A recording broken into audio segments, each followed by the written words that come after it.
भारत का संविधान बन गया तो ये हुआ भारत का झंडा क्या होगा।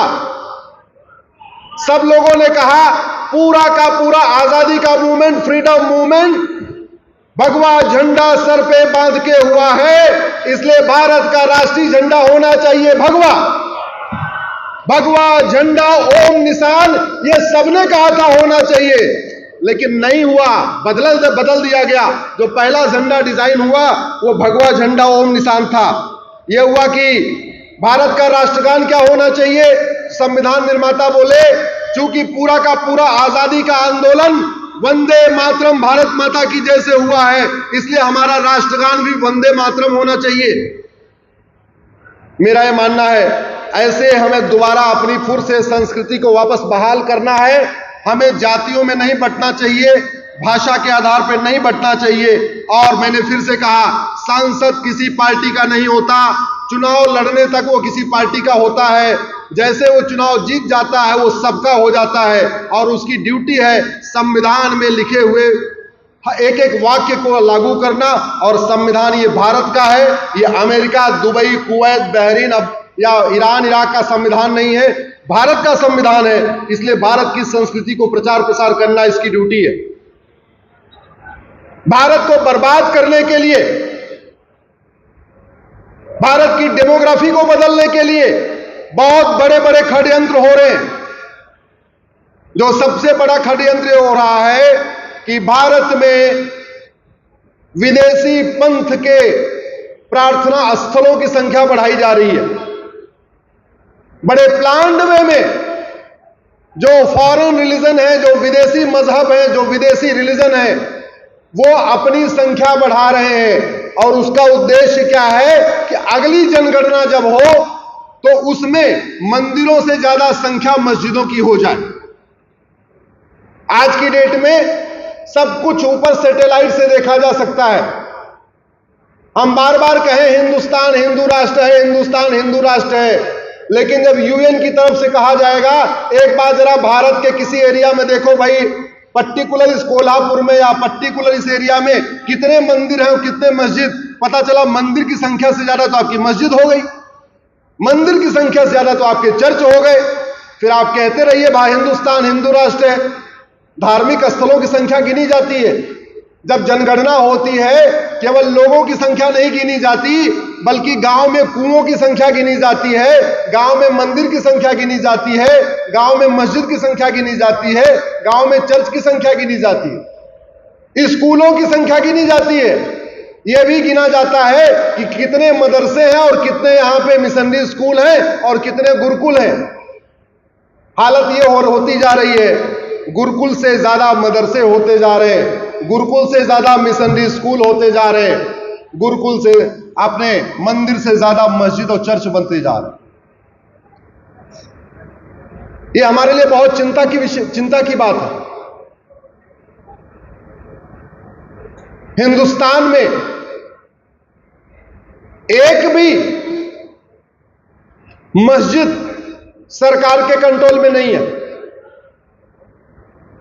एक भी चर्च सरकार के कंट्रोल में नहीं है, और 4 लाख मठ मंदिर सरकार के कंट्रोल में है। 4 लाख।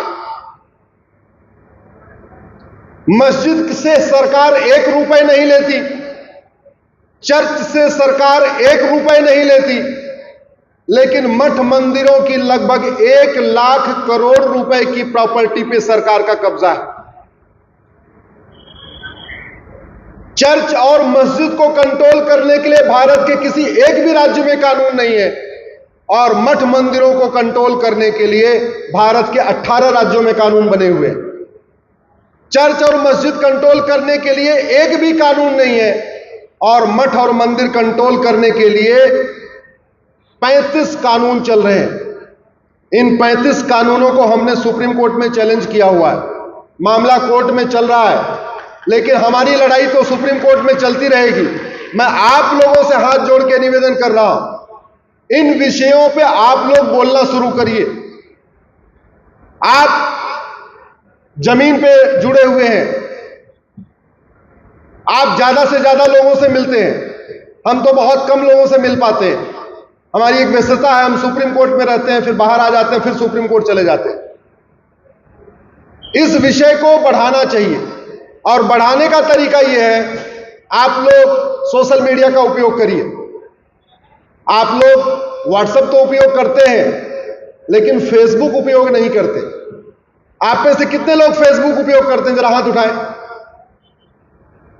महाराज जी, आप करते हैं?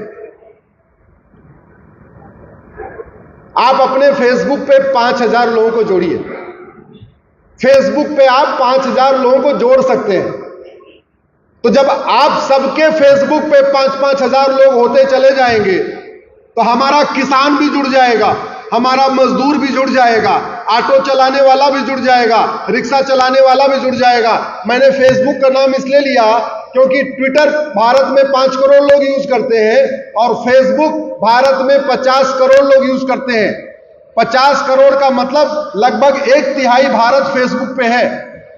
लेकिन फेसबुक जो लोग हैं उनको सही जानकारी नहीं मिल पा रही है। तो जो सही बात हो फेसबुक पे लिखिए, कई बार अपना वीडियो बना के वहां डालिए, कई बार आपके पास व्हाट्सएप पे कोई वीडियो आता है उसको डाल दीजिए। आपके अगर व्हाट्सएप पे एक वीडियो आया, आप ज्यादा फॉरवर्ड करेंगे, 10 लोगों को कर देंगे। लेकिन अगर आपके फेसबुक पे 5000 लोग हैं, तो जो वीडियो आपके व्हाट्सएप पे आया आप उसको फेसबुक पे डालेंगे तो उसको 5000 लोग पढ़ेंगे। जानकारी बढ़ाना इसलिए बहुत जरूरी है। कायदे से भारत को बर्बाद करने के लिए जितने काम मुगलों ने किए थे, उतने सारे काम अंग्रेजों ने किए। जो जो काम मुगलों ने तलवार के दम पे किया, अंग्रेजों ने वो सारे काम कानून बना के किया। अंग्रेजों ने तलवार के दम पे हमारे मठ मंदिर को लूटा, मुगलों ने तलवार के दम पे हमारे मठ मंदिर को लूटा, और अंग्रेजों ने कानून बना बना के हमारे मठ मंदिर को अपने कंट्रोल में ले लिया। और आप जानते हैं बार बार मठ मंदिर पे हमला क्यों होता है? क्योंकि अब तो मठ मंदिरों को सरकार ने कंट्रोल में कर लिया है। मठ मंदिर, हमारे जितने संत महात्मा हैं, उनको कमजोर करने की साजिश हो रही है। 1857 में जब मंगल पांडे जी ने क्रांति किया था, उस समय न फोन था, न व्हाट्सएप था, न मोबाइल था, कुछ भी नहीं था। और 15 दिन के अंदर मंगल पांडे जी ने क्रांति किया है मेरठ में। यह बात कन्याकुमारी भी पहुंच गई और यह बात लाहौर भी पहुंच गई थी। जानते हैं किसने फैलाया उसको? मठ मंदिरों ने। मठ मंदिरों ने रिले रेस शुरू कर दिया। मठ मंदिरों में रिले रेस शुरू हुई। मेरठ के मठ मंदिर ने सहारनपुर तक बात को पहुंचाया, सहारनपुर के मठ मंदिर ने रुड़की तक बात को पहुंचाया, रुड़की के मठ मंदिर ने हरिद्वार तक बात को पहुंचाया, हरिद्वार के मठ मंदिर ने ऋषिकेश तक पहुंचाया कि क्रांति हो गई है, ऋषिकेश ने उसको देवप्रयाग पहुंचाया, देवप्रयाग ने उसको कर्णप्रयाग पहुंचाया, कर्णप्रयाग ने उसको श्रीनगर पहुंचाया।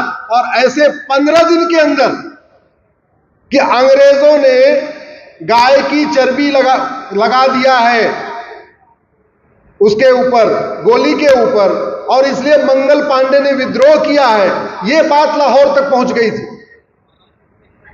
उस जमाने में कोई साधन नहीं था, सोशल मीडिया उडिया कुछ नहीं था। और आज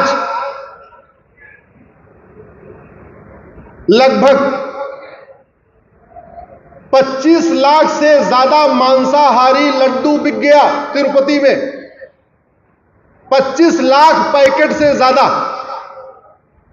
तिरुपति में एक दिन में 15,000 किलो घी लगता है। 15,000 किलो से घी से 50,000 किलो लड्डू बनता है। 50,000 किलो लड्डू से लगभग 3 लाख पैकेट लड्डू बनता है। एक दिन में 3 लाख पैकेट। एक महीने तक यह पूरा कारोबार चला, यानी 1.5 करोड़ पैकेट बिक गए मांसाहारी लड्डू। 1.5 करोड़ पैकेटों में या तो सूअर की चर्बी थी या तो गाय की चर्बी थी। और पूरे देश में शांति है, कहीं कुछ नहीं हुआ। अगर मस्जिद की सेवैया में सूअर की चर्बी होती, मस्जिद में जो हलवा बंटता है उसमें सूअर की चर्बी रही होती, आज भारत में शांति होती क्या? जोर से बोलिए, आज शांति होती क्या? नहीं। इसीलिए मैं भारत के नेताओं से कहता हूं, माननीय सुप्रीम कोर्ट के जजों से कहता हूं, भारत के सभी नीति निर्माताओं से कहता हूं, भारत में शांति है क्योंकि भारत में हिंदू बहुसंख्यक है। जब तक हिंदू है बहुसंख्यक, तब तक भारत में शांति है। जब तक भारत में हिंदू बहुसंख्यक है, तब तक भारत में संविधान है। जब तक भारत में हिंदू बहुसंख्यक है, तब तक भारत में लोकतंत्र है। जब तक भारत में हिंदू बहुसंख्यक है, तब तक सबका साथ सबका विकास है। जब तक भारत में हिंदू बहुसंख्यक है, तब तक वसुधैव कुटुंबकम की भावना है। जब तक भारत में हिंदू बहुसंख्यक है, तब तक सर्वमंगल मांगल्य है। जब तक भारत में हिंदू बहुसंख्यक है, तब तक सर्वे भवन्तु सुखिनः है। जहां जहां हिंदू घटा, वहां वहां संविधान भी खत्म, लोकतंत्र भी खत्म, शांति भी खत्म, समृद्धि भी खत्म, खुशहाली भी खत्म और अशांति बढ़ जाती है। इसलिए चाहे वो सांसद, विधायक, मंत्री हो, चाहे हाई कोर्ट, सुप्रीम कोर्ट के जज हो, वो इस बात पे चिंतन करें कि जो भारत की डेमोग्राफी बदली है और लगातार बदल रही है, घुसपैठ के कारण, धर्मांतरण के कारण और जनसंख्या विस्फोट के कारण, इसको कैसे रोका जाए, माननीय सुप्रीम कोर्ट के लोग, जज भी चिंता करें, सांसद, विधायक, मंत्री भी चिंता करें, मुख्यमंत्री भी चिंता करें और हम सब लोगों को इस पे चिंता करनी चाहिए।